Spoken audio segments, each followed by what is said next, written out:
بہت زیادہ مہربان ہے۔ یرزق من یشاء، جس کو چاہتا ہے وہ رزق عطا فرماتا ہے۔ وَهُوَ الْقَوِيُّ الْعَزِيزُ، وہی قوت والا زبردست ہے۔ حالات حاضرہ کے تناظر میں جو معاملات چل رہے ہیں، اس مادہ پرستی کے دور میں ہر بندہ رزق کی تلاش میں، اس کے وسائل کو بڑھانے میں شب و روز ایک کرنے کو تیار ہو رہا ہے، جبکہ اللہ رب العزت نے جو رزق بندے کے لیے لکھا ہے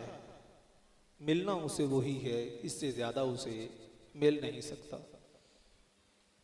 اس کی مختصر سی مثال یہ ہے کہ جب بندہ ماں کے پیٹ میں ہوتا ہے تو اس وقت وہ اپنے رزق کا انتظام خود کرتا ہے یا وہ خالق حقیقی فرماتا ہے۔ حالانکہ اس وقت بندہ نہ تو کوئی شکوہ کر سکتا ہے، نہ شکایت کر سکتا ہے، نہ ہی کسی قسم کا کوئی ہیلا بہانہ یا کچھ بھی وہ کرنے کے اوپر قادر نہیں ہوتا۔ اللہ رب العزت پھر بھی اس کو اپنی جناب سے اس کی ضرورت کا رزق عطا فرماتا رہتا ہے۔ جبکہ معاملات ہمارے ایسے بگڑے ہیں، اس قدر بگاڑ کا شکار ہو گئے ہیں کہ اس رزق کی تنگی نے، معاملات کے الجھنے نے ہمیں دین سے دور کرنا شروع کر دیا ہے، اور یہ بات حقیقت سے تعلق رکھتی ہے، اس کے اندر کوئی دو رائے نہیں ہے۔ بابا فرید الدین مسعود گنج شکر آپ بہت عرصہ پہلے اس کو بیان فرما چکے ہیں۔ آپ فرماتے ہیں، پنج رکن اسلام دے تے چھواں فریدا ٹوک، کہ اسلام کے 5 رکن ہیں اور چھٹا رکن جو ہے زندگی کا وہ کھانا پینا ہے، روزی روٹی ہے۔ آپ فرماتے ہیں، جے نہ ہوئے چھواں تے پنجے ہی جاندے مک، کہ اگر بندے کی روزی روٹی پوری نہ ہو تو بندہ کفر کے اوپر آمادہ ہو جاتا ہے اور اللہ رب العزت کی ذات کا انکار کرنا شروع کر دیتا ہے کہ یہ میرے لیے کیا مصیبتیں رکھ دی گئی ہیں۔ یہ بات مسلم حقیقت ہے کہ اللہ رب العزت کی نعمتوں میں سے ایک بڑی نعمت اس کا رزق ہے، برکت والا رزق ہے جو وہ ہر بندے کو عطا فرماتا ہے۔ اس آیت مقدسہ کے اندر اللہ رب العزت نے ارشاد فرمایا کہ اللہ تعالیٰ اپنے بندوں کے اوپر بہت مہربان ہے اور وہ رزق عطا فرمانے والا ہے اور وہی زبردست ہے، اس کے اوپر قوت رکھتا ہے۔ اللہ رب العزت نے دوسری جگہ پہ ارشاد فرمایا، اللہ یرزق من یشاء من حیث لا یحتسب، کہ اللہ رب العزت اپنے بندے کو ایسی جگہ سے بھی رزق عطا فرماتا ہے جہاں سے اسے امید بھی نہیں ہوتی۔ کہ کاروبار سے متعلقہ لوگ جانتے ہوں گے کہ بعض دفعہ جب حالات بہت مندے ہوتے ہیں تو ایسا شخص بھی گاہک بن کے آ جاتا ہے، وہ کہتے ہیں کہ مجھے امید نہیں تھی کہ کبھی یہ میری دکان پہ آئے گا، لیکن آج میں بالکل خالی تھا اور یہ بندہ سودا لینے آیا ہے تو میری روزی روٹی کا سامان ہو گیا ہے۔ اللہ تعالیٰ فرماتا ہے کہ میں رزق کا انتظام کرتا ہوں، ایسی جگہ سے کرتا ہوں کہ جہاں سے بندے کو امید بھی نہیں ہوتی۔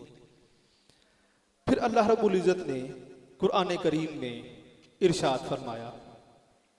وَمَن يَتَّقِ اللَّهَ يَجْعَلْ لَهُ مَخْرَجًا، جو اللہ سے ڈرتا ہے، اس کے اوپر بھروسہ کرتا ہے، تقوی اختیار کرتا ہے، اللہ رب العزت مصیبتوں سے نکلنے کے لیے اس کے لیے راستے بنا دیتا ہے، اس کے راستے کھول دیتا ہے کہ وہ جس مصیبت میں پھنستا ہے وہ وہاں سے نکل جاتا ہے۔ ساتھ ہی اللہ رب العزت نے فرمایا،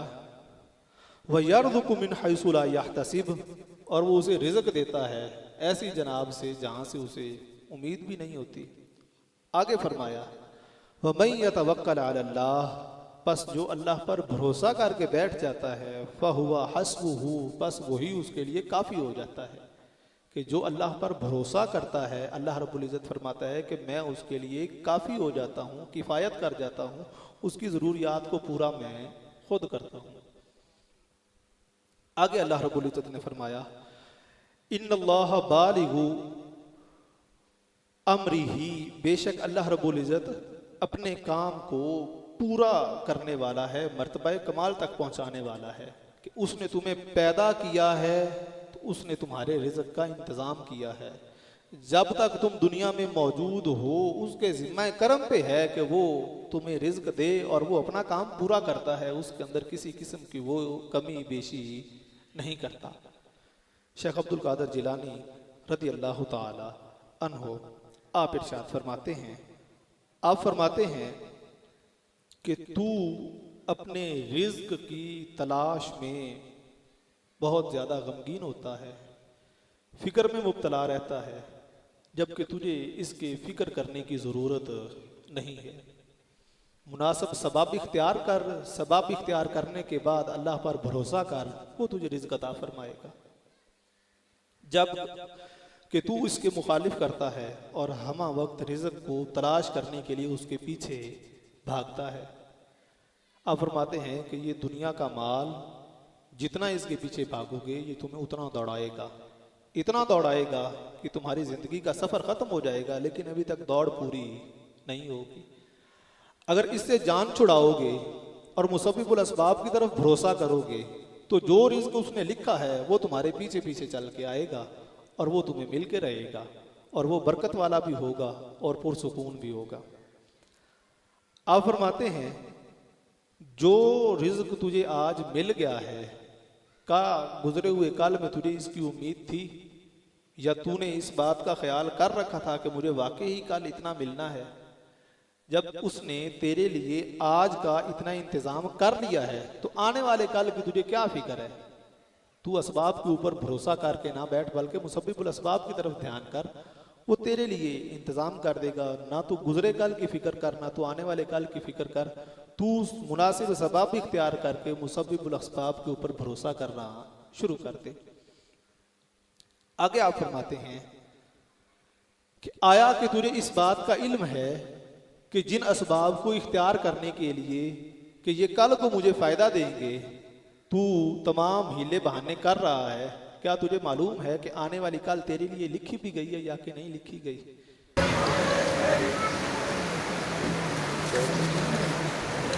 تو آپ فرماتے ہیں کہ جس کی فکر تجھے لاحق ہے، جس آنے والی کل کی فکر میں تو لگا ہوا ہے، آیا کہ تجھے معلوم بھی ہے کہ وہ کل تیرے لیے لکھی بھی گئی ہے یا کہ نہیں لکھی گئی؟ جب تجھے اس بات کا علم نہیں ہے تو پھر لازمی طور پہ تیرے لیے ضروری ہے کہ تو اس اللہ رب العزت کے اوپر بھروسہ کر۔ آپ فرماتے ہیں کہ اگر تجھے اللہ رب العزت کی ذات کی معرفت، پہچان حاصل ہو جاتی تو پھر تو نے ایسا نہیں کرنا تھا۔ تیرے ایمان کا حصہ یہ ہے کہ وہ ہر چیز پہ قدرت رکھتا ہے، اور اس کے اوپر تو اعتقاد کرتا ہے کہ وہ تیرے لیے ہر وہ کام کرے گا جو تیرے لیے بہتر ہے، اور وہ واحد خالق اور مالک ہے۔ تو پھر تو اسباب کے اوپر ایسے بھروسہ کر کے بیٹھا ہے اور آگے سے ہیلے بہانے اور سارے معاملات کرتا ہے۔ آپ فرماتے ہیں کہ اگر تجھے پہچان حاصل ہو جاتی تو پھر تو نے ایسا نہیں کرنا تھا۔ آپ فرماتے ہیں کہ وہ مومن جس کو اللہ رب العزت کی پہچان میسر آ جاتی ہے، وہ اپنی زبان کو اس خالق کائنات کے سامنے خاموش کر لیتا ہے، وہ اس کے سامنے گفتگو نہیں کرتا، باتیں نہیں کرتا، وہ صرف اسی کی سنتا ہے، جو حکم اس کا آتا ہے اس کو لبیک کہتے ہوئے تسلیم کرتا ہے اور اس پہ شکر ادا کرتا ہے۔ اللہ رب العزت نے اسی وجہ سے فرمایا ہے لَإِن شَكَرْتُمْ لَأَزِيدَنَّكُمْ، شکر کرو گے میں مزید نعمتوں میں برکتیں ڈال دوں گا۔ اگر ناشکری کرو گے، جو موجود ہے اس پہ شکر کرو، جو موجود نہیں ہے اس کی فکر کرنے کی ضرورت نہیں ہے۔ ہمارا طریقہ کار الٹ ہے کہ جو موجود ہے اس پہ شکوہ ہے، جو موجود نہیں ہے اس کی تلاش ہے۔ جبکہ جو چیز تلاش کرنے لگے ہیں آیا کہ وہ ملتی بھی ہے یا کہ نہیں ملتی، اور جو مل چکی ہے اس کو ہم استعمال کرنا نہیں چاہتے کہ ہماری یہ ضرورت کے مطابق نہیں ہے، جبکہ اللہ رب العزت نے لکھی تمہارے لیے وہی ہے اور وہی تمہیں ملے گی۔ اب فرماتے ہیں کہ جس کو عرفان حاصل ہو جاتا ہے، جس کو عارف کہتے ہیں، جو اللہ رب العزت کو پہچان لیتا ہے، وہ پھر اس کے سامنے اپنی زبان کو خاموش کر لیتا ہے، وہ اس کے سامنے کوئی بات نہیں کرتا۔ تو بھی ایمان والا ہے اور اس نے تجھے ایمان کی دولت سے منور کیا ہے، لہٰذا حالات جیسے بھی آ جائیں تو اس کا شکر ادا کیا کر۔ جب تو اس کا شکر ادا کرے گا وہ تیرے لیے خود بخود راہیں کھول دے گا، کیونکہ اس نے قرآن پاک میں خود فرمایا ہے کہ بندہ جب پھنس جاتا ہے میں اس کے لیے راہ نکالتا ہوں، صرف راستہ ہی نہیں نکالتا، اس کو ایسی جگہ سے رزق دیتا ہوں جہاں سے اس کو امید ہی نہیں ہوتی، اور ساتھ ہی ساتھ یہ فرمایا ہے کہ میں اپنا کام پورا کرتا ہوں، اس کو ادھورا نہیں چھوڑتا۔ اسی بات کے اوپر بھروسہ کرتے ہوئے ہمیں بھی اپنے ارد گرد حالات میں، واقعات میں سوچنا چاہیے کہ ہم کس طرف جا رہے ہیں اور کن معاملات کا شکار ہو رہے ہیں۔ اللہ رب العزت کی بارگاہ میں دعا ہے کہ وہ ہمیں نبی مکرم صلی اللہ علیہ وآلہ وسلم کے پاک اسوہ حسنہ پر عمل پیرا ہونے کی توفیق عطا فرمائے اور ہمارے دلوں کو اپنی ذات کا نور عطا فرمائے۔ شاہاں چرک گربہ نوازت قطار